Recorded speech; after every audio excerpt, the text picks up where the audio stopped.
All right, let's go ahead and get started with section 3.1.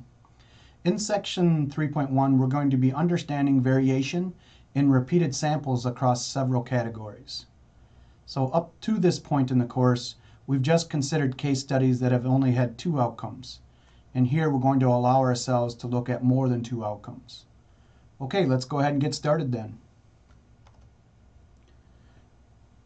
The first example that we're going to look at is going to be the singing case study. Anthony, who conducted this as her honors thesis in the Department of Psychology at Harvard University, she conducted two experiments centered on the potential biases of performance order in singing competitions. Now, in television shows like American Idol and Voice, better performers tend to be placed purposefully near the end of the show in order to keep viewers tuned in as long as possible. In this particular study, there was not the goal of keeping viewers tuned in as long as possible. Therefore, she identified 12 singers where no one person or performance stood out either as exceptionally good or exceptionally bad. So in a sense, all 12 singers here were of equal quality. The other thing that she did, which was advantageous in this study, is that she used different orders for different people in the study. So there were a total of 29 individuals that were asked to pick the winner from these 12 individual performers. Okay, so some of the 29 people actually watched the videos in order from 1 to 12. Okay, another set though watched the videos in the opposite order, so from 12 down to 1. And then she had two additional conditions. Condition 3 was that they watched the videos from number 6 down to number 1, and then they went from number 12 down to number 7. And then the fourth condition went 7 to 12, and then they were asked to watch videos 1 to 6. Now what this did is it ensured that each of the singers, all 12 of the singers, had an opportunity to be towards the end of the competition here. And all 12 singers had the opportunity to be at the beginning of the competition. So there is some thought that maybe the performers that perform at the end of the competition may have an advantage compared to those at the beginning, just because they performed last, and not necessarily because they were better performers. So this counterbalancing that was used in this study is going to help us identify whether or not that's really the case. Again, because all 12 singers occurred in that last 3 positions. So when we're looking at the data, we're actually going to take advantage of that knowledge or information about how the study was done. So when I'm determining, each participant in the study was asked to watch the 12 videos in the order that they were, according to the condition that they were in. And then they identified the position of the winner. So this first study participant identified the 11th video that they watched as the winner. The second study participant happened to identify the 8th video that they watched as the winner. So the information that we're going to record or keep track of in this study is how often was the winner selected in one of those first 3 positions. That happened actually 5 times. So 5 out of the 29 times the winner was selected in one of the first 3 positions. 6 times the winner was selected in positions 4, 5, or 6. Okay, 8 times in that third set there. And then a total of 10 winners were selected at the end of the competition here. So the data that I would pull out from this study, or the numbers that we're going to be analyzing here, are the 5, 6, 8, and 10 across the first, second, third, and fourth sets here. And those numbers are plotted over here on the right-hand side. There certainly seems, or may appear, to be a suggestion that people that performed at the end of this singing competition were more likely to be declared winners than those at the beginning. But we should be careful with that and consider a more formal statistical analysis before making such a claim. Okay, so what is the research question here? The research question is there evidence of serial order bias in singing competitions? The alternative hypothesis is where that research question goes. So the alternative hypothesis here is serial order bias exists. And then the null hypothesis would be that no bias is present in the singing competitions. We're actually going to have not one parameter, but we're going to have 4 different parameters that are of interest in this particular study. So those parameters are the probability or chance that the winner is going to come from the first set. Okay, we're going to just identify that as pi sub set 1 here. So that's just the chance or the probability that the winner is going to come from that first set, the first 3 individuals that performed. Likewise, there's going to be the probability or chance that the winner is coming from that second set, the third set, and the fourth set. Now, if there's no bias, okay, if there's no bias in these singing competitions, then 25% of the winners should be identified in that first set. 25% of the winners should be identified in that second set. Likewise for set 3 and set 4. So given the fact that this experiment had that counterbalancing that was described above, and that all of these singers were of equally good quality, then I would expect 25% to occur in each of these 4 categories. Now the approach that we're going to take here is similar to what we did before, in that we're going to conduct a simulation study assuming that there was no bias in the singing competition. And then we're going to take our observed data and compare that against those pyramids. So in order to identify where those pyramids should be located, we're going to need to know the expected number of winners in each category. There were a total of 29 judges, and they were divided across those 4 different sets there. So in order to compute the expected quantity, what I need is the 29 judges here. 29 people participated in this study. And under a no bias situation, 25% of the winners should come from set 1. So 29 times 0.25, that's 7.25. So I should see around 7 winners coming from set 1. I should see around 7 winners coming from set 2 and set 3 and 4 as well. So the expected number here is going to be 7.25. That is the same for each set because the parameter value here is the same for each set. So this example is a simplified example in that all of these have exactly the same proportions. Okay, how do we proceed with the simulation model then?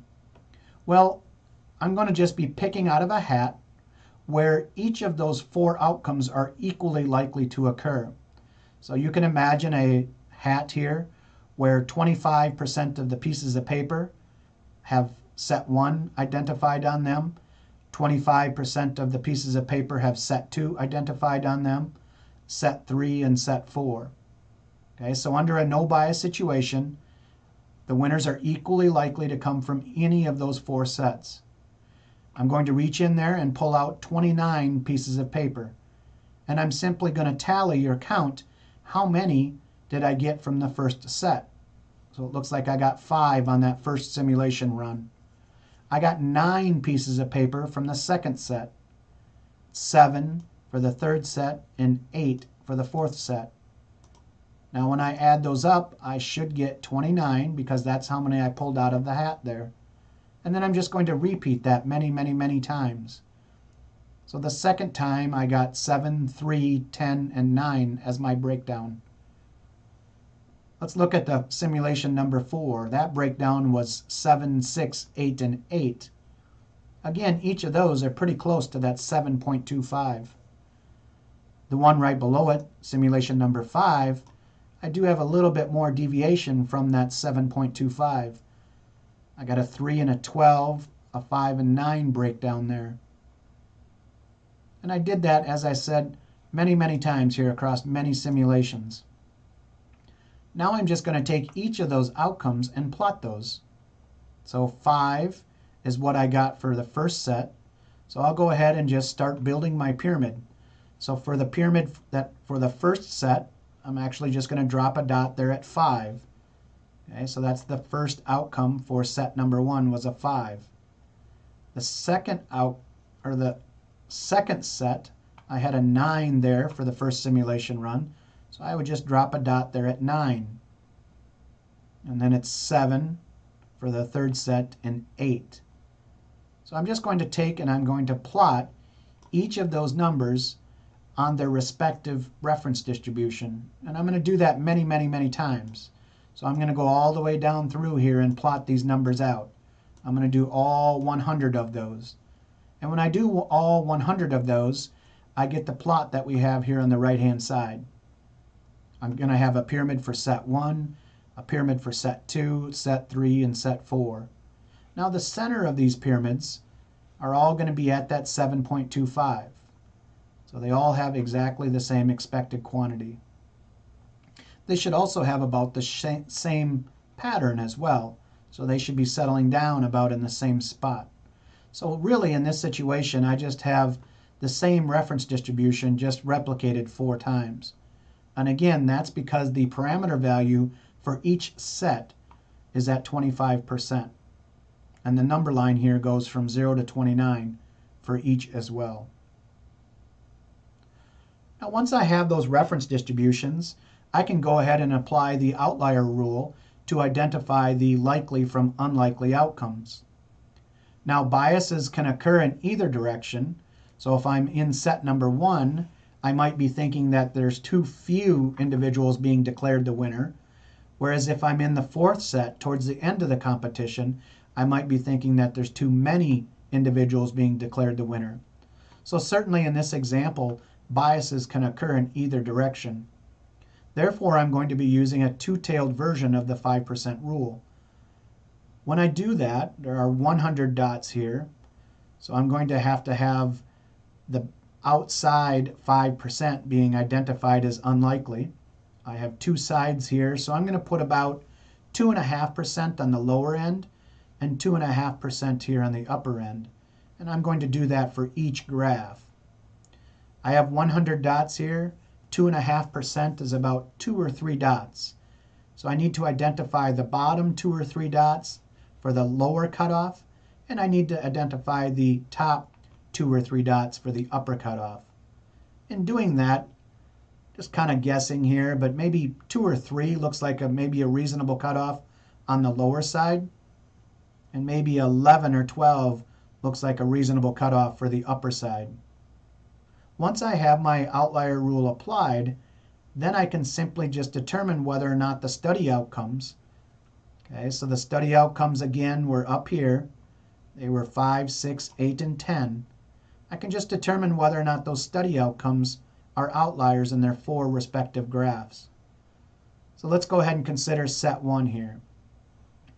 Well, 5 does not look like it's an outlier. In this particular reference distribution, 5 actually looks like it's pretty likely to occur. And again, these dots were generated under a no bias situation. So that first set, it does not appear that 5 is an indication of bias. It's right in the middle of the no bias dots. So let's go ahead and just say, for that first set, would 5 be considered an outlier, excuse me? I'm going to go ahead and identify no there. How about for the second set? Would 6 be considered an outlier? And the answer to that is also no. It's even closer to my expected value here of 7.25. So let's go ahead and say no on that one as well. Oops.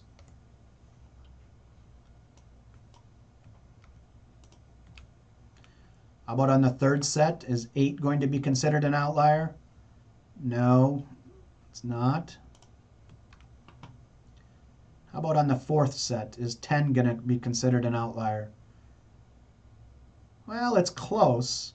It's getting kind of close to that upper edge there. But it's still within the realm of the no bias dots. So I'm going to go ahead and say no on that one as well. Now maybe, again, it's kind of on the edge. So maybe put a question mark here. It maybe is an outlier, but I'm going to say probably not, because it's really, if 11 was the cutoff, then maybe that's getting close to being an outlier. So let's just go ahead and say no, no, no, and then maybe a slight maybe there on the last set. We could get a little bit more formal and use our p-values that we discussed earlier in the course. So if we were to compute p-values for each of these, let's go ahead and talk about how to do that for set 1. I need values as extreme or more extreme than 5. Again, that's the study outcome there for set number 1. So I need to count the number of dots that are at 5 and below. There appears to be 30 in that region. But then these are two-tailed analyses, so I need to go from, what is that, 9 and above. Again, the mirror image of 5 on this distribution is going to be at 9. The expected is at 7 here, just a little over 7. So 7 minus 5 is 2. So I need to flip that over. 2 plus 7 is going to be at 9 here. Okay, so how many dots do I have at 9 and above? Looks like there's 26 in that box. So collectively, the p-value together is going to be 56 divided by 100, or 0.56. On set number 2, it looks like my p-value is going to be 0.85. Again, I have 45 dots that are at 6 and below. The mirror image of 6 on this distribution would be 8. Looks like I have 40 dots that are at 8 and above. So the p-value from the second set here is going to be 0.85. 85 divided by 100. There's 100 dots in this picture. For the third set, my p-value is going to be 0.82. 82 divided by 100. And then down here on my fourth set, 10 is starting to get a little bit further away from the expected, so that p-value is going to drop down certainly. How many dots do I have at 10 and above? It looks like there's 5 in that group. And then how many dots do I have at, what would that be, 4 and below? Looks like there's 11 down there in that group. So the p-value for set number 4 is going to be 0.16, or 16 divided by 100. Okay, so those are just displayed there on the top of page 6 here. So let's go ahead and attempt to answer our research question. Our research question was, is there evidence of serial order bias in singing competitions? My p-value for this test, well, I have 4 different p-values for this test. From set number 1, I got a p-value of 0.56. From set number 2, I got a p-value of 0.85, 0.82, and then for that fourth set, I got 0.16. So it appears that I have 4 different p-values here for this particular analysis. The decision rule is if the p-value is less than 0.05, then the data is said to provide enough evidence for the research question. So none of those appear to be less than 0.05. So it appears that I do not have enough evidence for the research question.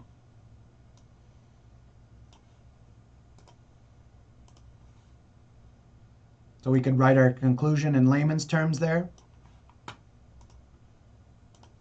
There's not enough evidence to say there is serial order bias in singing competitions. Now, let's just pause a moment here and think about what we're doing here. We are using 4 different p-values to try to make a decision about a single research question here. Now, in this particular case, none of those p-values were less than 0.05. So we got kind of lucky in that we knew that the data does not provide enough evidence for our research question. However, what if this p-value, say the 0.16, what if instead that was 0.02 or something of that sort? Okay, so what if that 0.16, so what if 0.16 was 0.02 instead? Well, do I have enough evidence for the research question then? Okay, one of the p-values was less than 0.05. Does that mean I have enough evidence? Or should we do something like, I got to have a majority of the p-values less than 0.05? So I got to have at least two of them to be less than 0.05. Okay, this is a problem in that if I have more than one p-value that I'm trying to use to make a decision about a research question, I have vagueness here in what I should do. I don't really know how to proceed here. Okay, so this is really not a very good approach here in trying to use 4 different p-values to make a decision about a single hypothesis test. Okay, so we're not going to proceed in this way. Okay, so let me go ahead and just strike through everything that we've done, at least here in terms of our analysis. Okay, that's not going to work very well. And I have a variety of comments that will address this here on page 7 and 8. So what we just did is we computed 4 different p-values, and I checked whether or not each of those were less than 0.05. And again, luckily I said that there wasn't enough evidence in set 1, and set 2, set 3, and set 4. But those hypotheses are not the same. If we look at the setup of these, the H0 and the HA, they are not the same as my composite hypothesis that I have here. Okay, so for example, set number 1 might actually have a parameter value that's smaller than 0.25. That's smaller than that 25%. Okay, but set number 2 might actually be at 25%. So these individual hypotheses are not the same thing as what we call this a composite hypothesis here, where I have multiple parameters in that statement. So the big picture here, maybe before getting into some of these details, is one research question deserves one p-value. Okay, let me just highlight some of the bigger issues here, and that'll be down here on that 4th bullet. Okay, the issue of combining p-values, which is called multiplicity of tests, to make a single decision has not been resolved, and practicing statisticians continue to deal with this issue today. The big concern here is that if I use 0.05 for set number 1, and I use 0.05 for set number 2, and I use it for set 3 and set 4, when I get done, I'm going to have potentially a 20% error rate, not a 5% error rate, because I've applied that 5% rule 4 different times here. And certainly we don't want to be making decisions with a maximum error rate of 20%. Now, there is something called Bonferroni's correction to this, which is pretty ingenious. But this correction actually has some shortcomings as well. We're not going to talk about those shortcomings here. So what is Bonferroni's idea anyway? Well, it's just to take the standard error rate, the gold standard of 0.05, and divide it by however many tests that you're going to do. Now, the advantage that Bonferroni's correction has is that the maximum error rate now is going to be at that 0.05. So instead of comparing each of my p-values against 0.05, what I would do is compare it against 0.0125. Now, where did 0.0125 come from? Well, that's just 0.05 divided by 4. So I would be comparing this 56% to this modified, okay, this modified outlier rule of 0.0125. Again, that's a pretty ingenious idea, but it's not used all that much in practice. The other thing that I'll mention maybe before leaving pages 7 and 8 here is we don't have a nice convenient way of combining p-values. So you can't do things, we can't do things like add them up. That doesn't make sense. Okay, I can't get like a total p-value here. P-values are probabilities, and probabilities need to be between 0 and 1. And if I were to start adding up dots here, the 56%, the 85%, the 82%, well, I'm already way over 100% of the dots. So I can't do things like just add up the p-values. People have thought about averaging the p-values, and that turns out not to work very well neither. So let's go back to what I said a moment ago, that one research question deserves one p-value. If I can get into that situation, then I don't have to worry about this multiplicity of testing, and I don't have to worry about how to combine p-values. So how can I get closer to this notion of one p-value deserves, one research question deserves one p-value? So let's look here on the bottom of page 9. We're going to worry about or consider measuring the distance between the observed and the expected. Okay, so the problem is alleviated.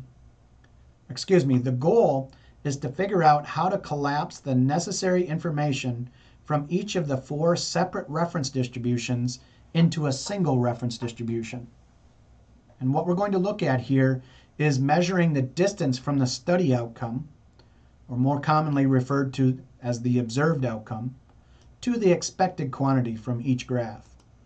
So we're just going to look at the distance between the observed outcome and the expected outcome.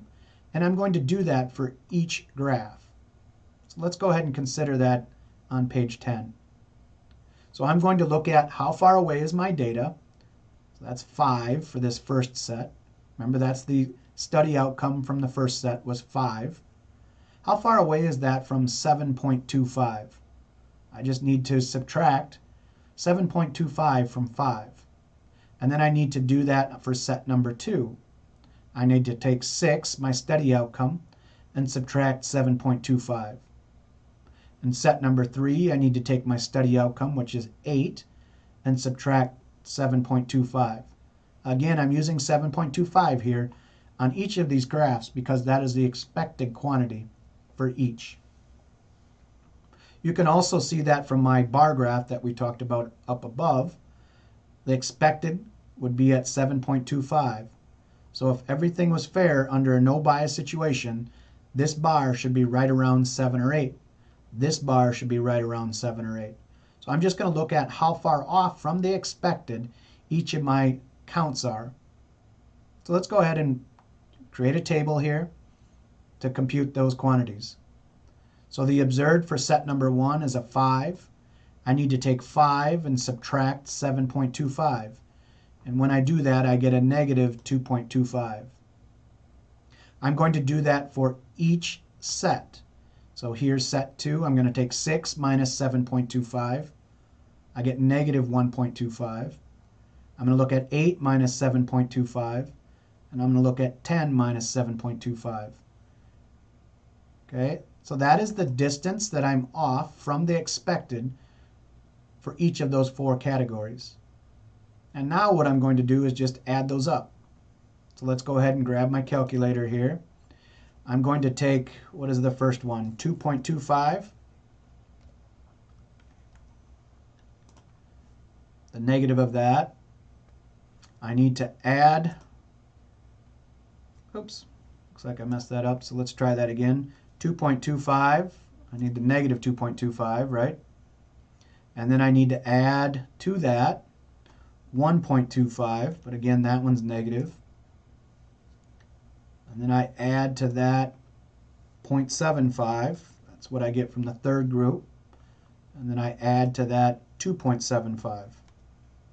And that's going to be my total distance away from the expected. Oh, I got 0 there. I must have messed up. Let's try it one more time here. So what was the first one? 2.25.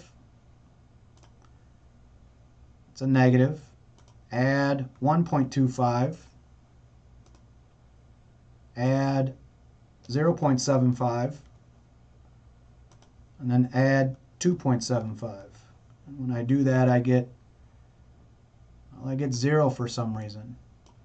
So 0 must be that value. It doesn't really make sense to me if I just stop and look at that, because I can certainly see that I'm not on the expected here. I'm about 2 away, I'm about 1 away, I'm about 1 away, I'm about 3 away. But what's happening here is that I get a canceling out effect. So the fact that I got 0 here, that is actually correct. When you add up across all of the categories, the total is going to be 0. So unfortunately, there is a canceling out effect that occurs not just in this situation, but in any situation like this. So the fact that I got 0 here is not just an issue with this particular case study. This is going to happen in general. And it's a little easier maybe to see that on this graph on the right, that these two distances that are less than the 7.25, that total distance there is going to match how far up I go on the other two graphs. So I get these negative ones canceling out these positive distances here. So how do I overcome this problem? Maybe let's just take a minute, take a break a minute. I'm going to come over here to Google, and let's just search for bored in a class and see what we get. Let's see if we can get some mimes. So bored in class. Let's go ahead and try that. What do we think here? Are you bored yet? I'm a little bored. One does not simply stay awake in class. That's a pretty good one. What else we got? Maybe you look like this guy here. Keep listening to me, or pull out your eyeballs. This guy here looks like he's pretty bored. Maybe, I hope you're not quite to this stage listening to me, but if you are, go ahead and hit pause for a few minutes. Go get a drink of water, get up, stretch, and then maybe come back. I understand that these videos get kind of long sometimes and drawn out, so you go ahead and take a break if you want and come back and listen. All right, maybe we'll get started with a little bit more excitement in my voice. Maybe that'll help. I doubt it, but it's worth a try. Method number one. Method number one is to use an absolute value to get rid of negatives. That's one way I can get rid of negatives, right? The absolute value of a negative number, all I need to do is just wipe away the negative part. The second method then is to use squaring to get rid of negative distances. Certainly when I square a number, I end up with a positive version of that. So any number that's negative when it's squared is positive. So let's go ahead and apply that to our data that we have here. So what did we have for the distances for set number one? I took 5 minus 7.25 and I got negative 2.25. If I absolute value that, I'm going to get, what is that, 2.25? I just wipe away the negative value there for that one. On this one, set number 2, I'm going to end up with 1.25. The absolute value of a positive number is just the positive number itself, so that's 0.75. And then the absolute value of 2.75 is just going to be 2.75 there. So that went ahead and wiped out those negatives. I'm not going to have that canceling out effect if I do that. So what's the total of those? So let's grab my calculator. Let's go back over here, and I have 2.25 plus 1.25 plus 0.75 plus 2.75.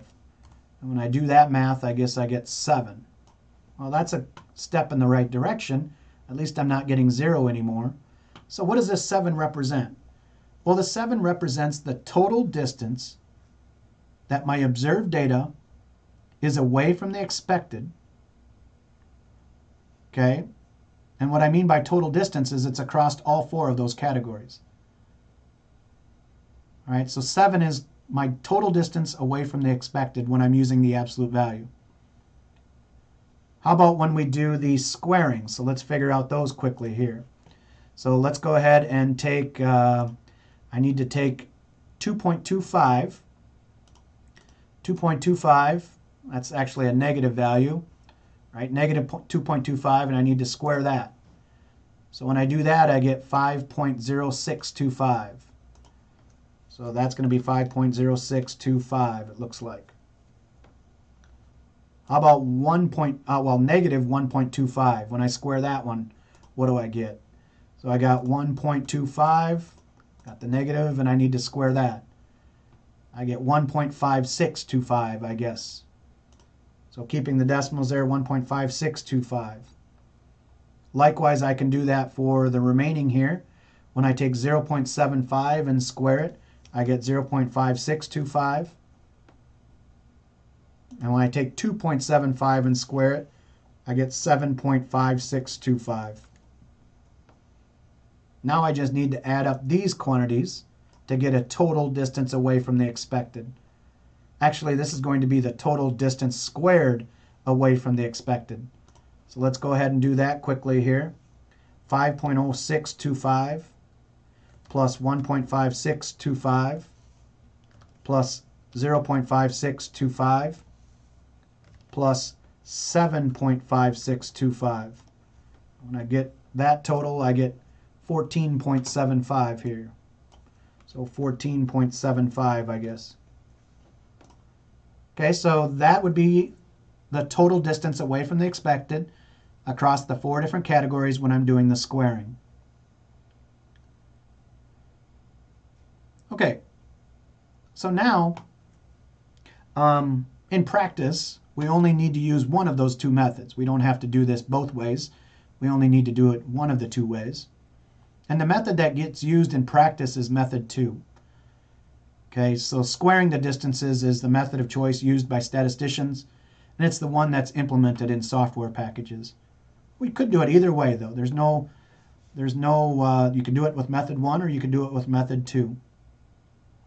Now the next step then is to determine whether or not that study outcome of 14.75, which again is just a collapsing of the information across all 4 categories here. So that 14.75 represents a collapsing of information across all 4 of those graphs. I need to determine whether or not that 14.75 is an outlier. Okay, so I need to identify where that reference distribution is at.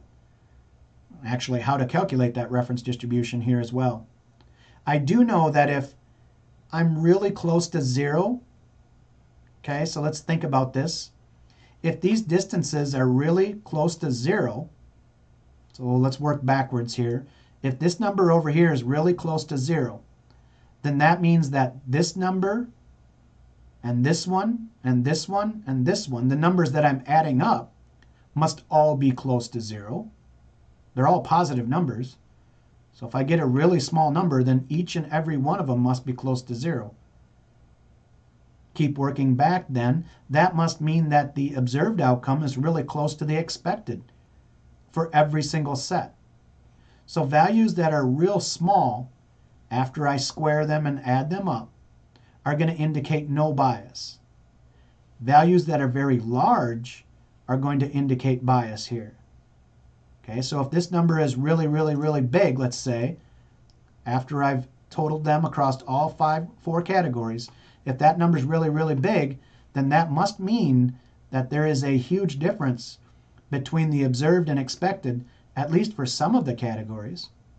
That's the only way that I can get a really big number. So if this 14.75 is really large, okay, on the right-hand side here, there's a lot of distance between the expected across all of the categories. That's going to indicate bias is occurring. So how do I generate this reference distribution? Well, that takes a little bit of work here, and we'll just go through that there on page 12. Okay, what I need to do, let's go back to how I generated those pyramids to begin with. When I pulled them observations, these simulated outcomes, out of my hat, remember I got a 5, 9, 7, and 8. Okay, that was my first simulation run. Now I'm going to use the same calculations that I did on my data to these numbers to determine the reference distribution. So I'm going to apply the calculations done to method 2. I'm going to repeat that for every single simulation outcome. So I have 100 of those here. And then I'm going to graph those outcomes. So let's go ahead and do that for method number 2, as long as that is the one that gets used in practice. So let's go down here on page 13, and I'm going to open up the spreadsheet, okay, that contains these simulated outcomes. So I already have that here. I'm going to go open that up. So for simulation run number 1, again, I got 5, 7, 9, 8 was my breakdown. Simulation run number 2, I got 7, 3, 10, 9. Okay, and this goes all the way down to all 100 of those. So there's the last set there, 8, 11, 7, and 3 it looks like. Now I got to do the same calculations that I did for method 2 to these data. So what were those calculations again? Well, using a spreadsheet, I'm going to go ahead and take B2, so cell B2, I'm going to subtract 7.25, and then I'm going to square that number. Okay, so that's the calculation that's being done there. I'm generically labeling that the distance for category 1 or set 1, and I'm going to square that. Okay, so that's the formula that's going to be used to compute that distance for set 1. That distance is 5.0625. Now if I drag that to the right, okay, let's just drag that to the right and look at that a minute. So when I drag that to the right, my spreadsheet is going to auto-update that to cell C2, which is the second set there. So that was a 9. So here I got C2 minus the 7.25, and then I'm going to square that as well, doing the squared distances here. And I guess that's 3.0625. If I again drag that to the right for set 3, in set 4, okay, so this one it looks like it's pretty close to the expected. So as you can see, I got 7 here. 7 minus 7.25 that's pretty close to the expected. So when I square that, I'm going to get a pretty small number. Now I just need to add those up across all of my categories. So let's go ahead and do that. I can do a sum of cells G2 through J2, it looks like. Will compute that sum for me. So that formula there will just add up these 4 numbers for me. Let's go back in there and actually get that sum. And that sum is 8.75, it looks like. Now that's just for my first simulated outcome. All right. If I do all of these calculations, say for the second simulated outcome,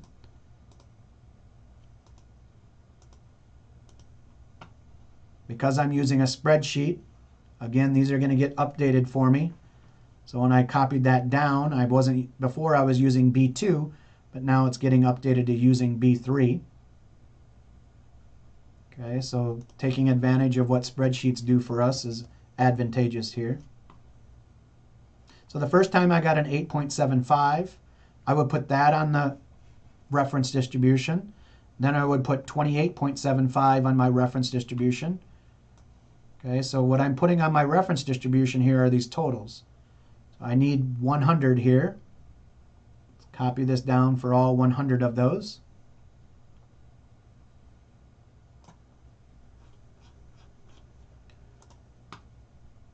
Again, I'm going to take these values here, all these values here, and that's what's going to get plotted on my reference distribution. Okay, so let's go back to the notes and show you what that reference distribution looks like. So I'm taking this 8.75, this 28.75, the 32.75, all of these numbers here, and plotting those on a number line. So a couple of things to notice here is that these numbers can actually get quite large. They're certainly going to get bigger than the 29 number that I had on the number line before, because I'm looking at these distances across 4 different graphs, and then I'm squaring those distances even in this particular situation. So it's quite likely that you're going to get fairly large values here. Okay, so this particular graph looks like it goes up to about 70 there. Again, the right-hand side of this graph is going to indicate bias. The left-hand side is going to indicate no bias. Now, to get the p-value, all I need to do is just put my study outcome, which again is this 14.75 number. Okay, that's from my study. When I collapse the information across all 4 graphs, what number did I get? 14.75. This is using the squaring approach.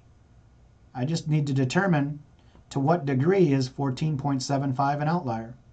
So I'm just going to compute the proportion of dots that exceed 14.75. That provides support for the research question here. So it looks like out of these 100 dots here, 51% of them are at or greater than 14.75. And that's just indicating that 14.75 is not a very big outlier in this graph. So let's go ahead and just finish up our analysis here. Is there evidence of serial order bias in singing competitions? Okay, the answer to that, or the p-value for that, is 0.51. That is just the proportion of dots that are 14.75 or higher. Okay, and now recognize here that through all of this work that I've done, I've been able to obtain a single p-value. So I just need to compare that p-value against 0.05, which it certainly is not less than 0.05. So the data does not provide enough evidence here then. So the data does not provide enough evidence. And now I can write my my final conclusion. There's not enough evidence, that's the first part, to say that there is serial order bias in singing competitions. That's the second part. And then the p-value here of 0.51. So we should be getting more comfortable with writing those conclusions at this point. Now, one last comment before finishing up this section. The p-value is computed using the dots as extreme or more extreme than the study outcome. Now, this test may appear to be a one-sided test.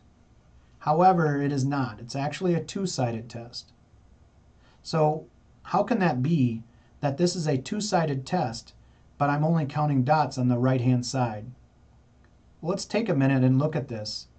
If I'm really far below the expected, okay, so if I'm really far below the expected, I'm going to end up with a very large negative number. So let's suppose my observed was actually at 1 or something. Okay, that's going to be quite a ways below the expected. So I'm going to take 1 minus 7.25. Okay, I'm going to end up with a negative number, -6 or whatever that is. And then I'm going to square that negative number though. And when I do that squaring, I actually end up with a positive. So values that are really far below the observed actually become very large positive numbers when I square them. Okay, so values that are extreme on the left-hand side, after I go through the process of collapsing my information, they're actually extreme on the right-hand side. Therefore, I only need to count the dots to the right of my study outcome. So the fact that I'm actually squaring these and then adding those up, okay, the squaring suggests that I only need to count the dots to the right of the study outcome. This is true as well if I'm using the absolute values. Okay, so they're just going to become large positive values. So even though we're counting dots just on the one side, this is a two-sided analysis that we're looking at here. Okay, that does it for this section. In the next section, we're going to be looking at what happens when each of the categories do not have an equal proportion. So the parameter values might be different for the different categories. and that'll introduce a new wrinkle in what we have to do here with our calculations. All right, that does it for section 3.1. Thanks.